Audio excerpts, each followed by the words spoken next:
Ukraine में बरस रहे बारूद ने नेटो और अमेरिका की क्षमता पर भी सवाल खड़े कर दिए हैं। इसलिए नेटो की रणनीति में रूस को कमजोर साबित करने वाले केंद्र क्रीमिया को शामिल किया गया है। लेकिन क्रीमिया में अब तक कोई बड़ी कामयाबी हासिल नहीं हुई है और इसीलिए एक बार फिर ज़ेलेंस्की ने क्रीमिया को टारगेट बनाने का इरादा पक्का कर लिया है, जिसका प्रमाण है प्रेसिडेंट ज़ेलेंस्की की धमकी और उसके कुछ घंटों बाद क्रीमिया पर हमला।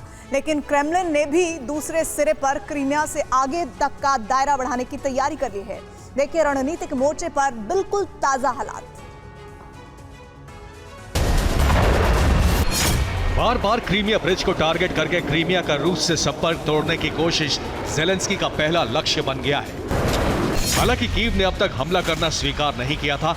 सिर्फ इतना कहा जाता रहा है कि क्रीमिया यूक्रेन का हिस्सा है और उसे वापस हासिल करना कीव का उद्देश्य है। यूक्रेन पर रूस के हमलों का हम जवाब देंगे। हम देख रहे हैं कि कर्च ब्रिज से रूस युद्ध को बढ़ावा दे रहा है, इसलिए इसे ध्वस्त करना जरूरी है। हमारी सेना के लिए अब यही ब्रिज टारगेट है, क्योंकि रूस इसी ब्रिज के सहारे गतिविधि कर रहा है और ये अंतरराष्ट्रीय नियमों के खिलाफ है। यानी प्रेसिडेंट ज़ेलेंस्की ने अपने शब्दों से क्रेमलिन के लिए चेतावनी जारी कर दी और इस धमकी को ज्यादा समय भी नहीं बीता था कि एक्शन शुरू हो गया।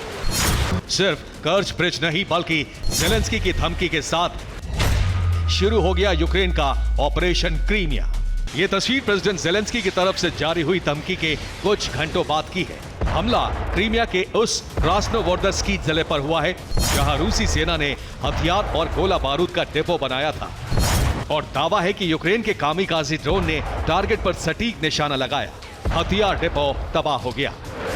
सिर्फ इतना ही नहीं, इसी क्रास्नोवोर्दस्की जिले में कई और जगहों पर भी ऐसे ही ड्रोन अटैक हुए हैं, जिससे आम रिहायशी इलाकों को भारी नुकसान पहुंचा है, जिसका खुलासा खुद क्रीमिया के गवर्नर सर्गई अक्स्योनोव ने किया है। उन्होंने रूस के एम्युनिशन डिपो पर हमला होना स्वीकार किया है। इसके साथ ही सुरक्षा के लिहाज से कदम उठाने के निर्देश भी जारी किए हैं। ऐसा इसलिए क्योंकि यूक्रेन की सीमा से क्रीमिया का क्रास्नोवोर्दस्की जिले की सीमा करीब 180 किलोमीटर दूर है। वहां तक यूक्रेन के ड्रोन पहुंच गए, इसलिए तुरंत ही हमले वाली जगह के 5 किलोमीटर का रिहायशी दायरा खाली कराने के निर्देश दिए गए हैं ताकि आम लोगों को नुकसान से बचाया जा सके। हालांकि यूक्रेन का यह बारूदी एक्शन रूस के लिए अप्रत्याशित नहीं था, लेकिन फिर भी डिफेंस की तैयारी नाकाफी साबित हुई। ऐसा इसलिए क्योंकि ज़ेलेंस्की की कर्च ब्रिज को तबाह करने की धमकी देने के बाद रूसी सेना का फोकस ओडेसा पर हो गया, जिसे बारूद से दहलाने में रूसी फोर्स ने कोई कसर नहीं छोड़ी। दावे के तहत शुक्रवार को रूस ने ओडेसा पर 7 क्रूज मिसाइलें दागी। इसके अलावा 4 P-800 onyx anti ship missile भी लॉन्च की गई। रूस के इन मिसाइल हमलों में कई इमारतों को भारी नुकसान पहुंचा है। इसके अलावा रूसी अटैक में कई लोगों की मौत की भी खबर है। हालांकि क्रीमिया के लिए कवच तैयार करने की जगह ओडेसा पर फोकस करने की वजह ब्लैक सी भी है, जिसे नेटो के लिए प्रतिबंधित करने के इरादे से रूस ने हमला किया है। लेकिन ज़ेलेंस्की की धमकी के बाद तुरंत रूस की बारूदी प्रतिक्रिया से मतलब साफ है कि पुतिन उनके शब्दों से भड़क गए हैं, जिसे ओडेसा में विध्वंस से प्रमाणित किया गया है। तो क्या जवाब यही है?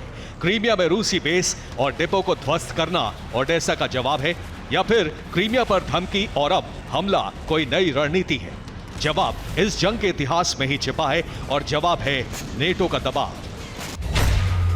क्रीमिया को कब्जे में लेने की रणनीति नेटो ने बनाई है। क्रीमिया के मोर्चे पर जंग के लिए यूक्रेन को बड़ी मदद भी दी गई है, लेकिन अब तक यूक्रेन ने क्रीमिया के दिशा में कोई बड़ी कामयाबी हासिल नहीं की। इसलिए अपने भविष्य की मदद के लिए पूरा फोकस क्रीमिया पर करना कीव की मजबूरी बन गया है। यानी ज़ेलेंस्की अगर ओडेसा में मोर्चा संभालते तो क्रीमिया का मोर्चा छूट जाता, जबकि क्रीमिया को लेकर विल्नियस में ज़ेलेंस्की को मिला अल्टीमेटम ज़ेलेंस्की पर दबाव का काम कर रहा है। इसलिए ओडेसा नहीं, क्रीमिया को टारगेट किया गया। हालांकि ओडेसा पर फोकस करके भी कोई फायदा नहीं था, क्योंकि वहां रूस का पक्ष मजबूत है। ये एक्सरसाइज रूस की है जो ब्लैक सी में ठीक ओडेसा के मुहाने पर हो रही है। हालांकि ये एक्सरसाइज नेटो की ब्लैक सी में एंट्री रोकने के लिए हो रही है, लेकिन इसी अभ्यास में रूस ने यूक्रेनी कॉर्वेट टेर्नोपोल को नष्ट कर दिया। और चौंकाने वाली बात यह है कि रूस ऐसी ही कार्रवाई किसी भी देश के जहाजों के खिलाफ कर सकता है। यानी यूक्रेन ने जो तैयारी की है उसे रूस ने न सिर्फ नाकाफी साबित कर दिया है, बल्कि अब चुनौती क्रीमिया है। Bureau report, TV9 Bharatvarsh.